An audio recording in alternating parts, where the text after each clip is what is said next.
Okay, this is Dr. Larry's quick tip number 2. And just to recap, we're talking about the sofa, the recliner, and the bed. Okay? And with no further ado, we're going to move forward with the presentation. And we're going to start here. Okay. To recap from the last tip, it's very important how you sit. You want your lumbar spine going forward. You want and also we're taking a closer look at ergonomics here. Check this out. Front of seat not pressing on back of knees. Okay, very important. You need a space here. Okay, why? Because if the seat were elongated, it would pull on the hamstrings, rock that pelvis back, and flatten that spine, and we do not want that. Okay, so we're going to be looking at sofa ergonomics here, and let's move to this. This is supposedly an ergonomic design, and the problem with this is that if you have a disc problem down here at L5, you cannot take passive stretching over any long period of time because it opens that disc space. It rocks that pelvis around. And, somebody without spinal problems, yes, they can do this, okay? But you can't. You cannot afford to have passive hamstring stretching. You need to be active in your hamstring stretching. You need to do it laying on your back and pulling on your knees, with taking the weight off of your disc, okay? And you do it actively. You do it over a short period of time rather than sitting there for hours like that, okay? Next, we go to this. With somebody that truly has a history of low back problems with a disc problem at L5, L4, they can look at this and relate and say, yes, this would be much better than this. Okay, because they know they can't do this. Okay, so that's an example of something that would actually feel good for a while on a bad low back, except for they would start cutting off the circulation in their legs. And this I ran into, and this was kind of funny, so I just thought I'd throw it in here. Okay,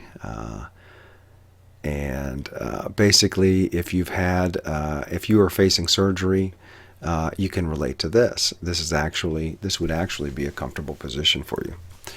Anyway, let's move on. Okay, now this is basically, once again, if you do not have low back problems, you can get away with this. But if you did this over a long period of time, it would probably give you low back problems. But if you already do have them, do not put those feet up on the coffee table. What you're doing is you're just really opening the space right down here and causing that disc to bulge more than ever. And so anyway, that's not a good thing to do. This right here is an example of an ergonomically designed sofa, and this is probably about as good as it gets. It looks like it'd be rather firm. Those have to be firm cushions. But even this, when you look at this from the side view down here, you see that it's long this way. Okay? It's long this way. And going back to, let's see, where was it? Right here. You need that space there. Okay? And so let's go back to where we were. And so even this could cause some problems over time with somebody that has, even in a short period of time, with somebody that has a serious disc problem. Okay? And so I just went and Googled ergonomic sofas, and this is what I came up with. And here they show recliner. That's a no-no for somebody with a low back problem. These all look cushy. Let's take a look at this one.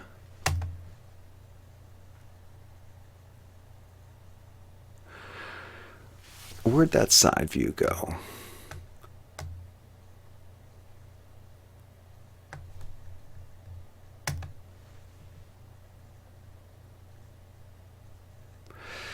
That doesn't look bad. Except for anybody wanting to find a sofa, this doesn't really fit the definition, does it? But actually, you can see this is rather short from front to back here, and that would be very good for somebody's low back.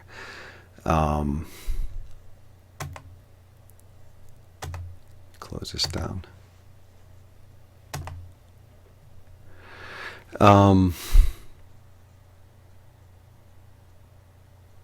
What else do we have here?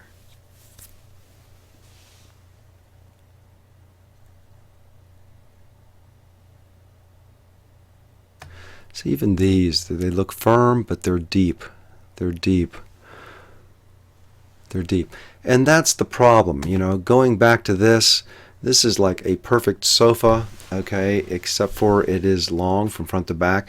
And that's the problem. People like to lay down on sofas, and that's why they make them long from front to back, so there's room to lay down. And so really, when it comes down to it, there is no such thing as a good ergonomic sofa.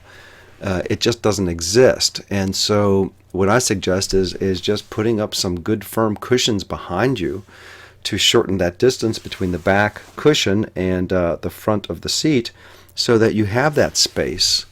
So you have this space here, okay, if you do have a low back problem. Now, sitting in bed, that's the next thing, okay? Sitting in bed is the same problem. If you look at this looks comfortable, it's great if you don't have low back problems. But if you do have any kind of disc problem, this is going to make it worse. It's passive hamstring stretching, and it's rocking that pelvis back for too long of a period of time. Here's another thing, they sell these things on TV. How many backs have they wrecked with these devices? Here's something else. It's not, you're not at a 90 degree, but it's still going to be an aggravating factor if you have low back problems, if any disc problems down there. This looks like, now I looked at this and I thought, this is acceptable. Okay, this is something that I could accept. Okay, however, if you have any kind of problem up in the neck, it's going to aggravate that over time. So bottom line is that you just can't, if you're going to watch TV or read in bed, you need to be laying down is what you need to be doing. Laying down and perhaps changing from left to right, that type of thing.